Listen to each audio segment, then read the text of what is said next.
Assignment assignment ఏమేమి ఉన్నాయి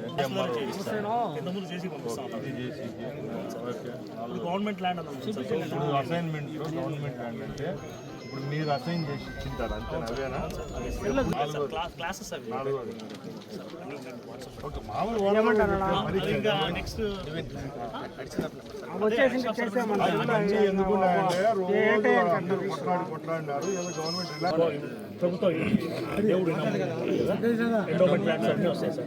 డీలో ఉంటే సర్ఫేస్ ల్యాండ్ సార్. ఇంతకుముందు మనము 100 ఎకరాలు ఉంటాయి వాటి దగ్గర ఇప్పుడు వీటిలో అన్ని ఇది కూడా మీరు ఫస్ట్ నుంచి కింద నుంచి ఫైల్ పోయేది. అవును సార్, కింద నుంచి కలెక్టర్ నుంచి విఆర్ఓ నుంచి కలెక్టర్ పోయేది. అవును సార్. ఇప్పుడు ఆడికి పోయింది ఇది సార్. ఇప్పుడు 22A కంప్లీట్ ఇచ్చారు. ఇంకోటి ఇప్పుడు నేను అడుగుతా ఉండేది నిన్న మా మంత్రి ఇచ్చినాడు కదా 4-5 రిలీజ్ చేస్తామని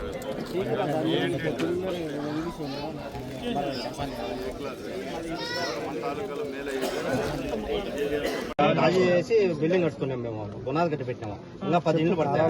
ఆ 10 ఇళ్ళు కావాల్సింది వస్తుంది. అద్దులు రాజీ చేశారు అంతే.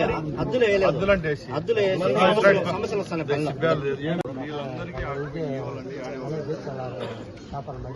మన ఎన్ని అప్లై ఎక్కువ ఇళ్ళకే ఉండేది అప్లై చేశారు 70 కాదు ఇంకా ఎందుకు సార్. ఇంకా మిగతా అంతా ఉంది సార్. అది కరెక్టా రాంగ్ అని తేల్చాలి. ఇప్పుడు 59 ఎకరాలంటే మిగతా 470లో ఎట్లా వస్తాయి? 2004లో ఇల్లు ఇచ్చారు, 9లో ఇచ్చారు, 14లో ఇచ్చారు. వాళ్ళకి వల్ల ఇది ఎంట్రీలో ఎన్ని డిలీట్ కొట్టాలి. అది కదా ఇప్పుడు మనం ఇచ్చేది కాదు, మనం డైరెక్ట్ పట్టా ఇస్తాం. డైరెక్ట్ ఇల్లు కావాలి కదా.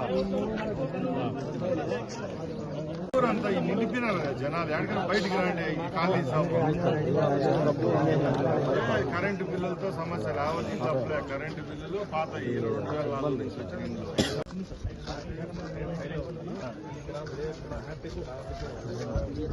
మీరంతా ఎక్కడ కావాలి?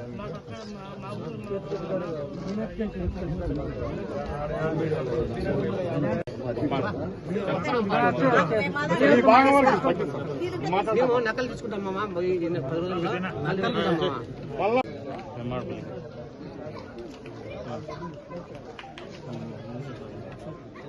జమ్మాల బల్ల ఒకలే ఒకటి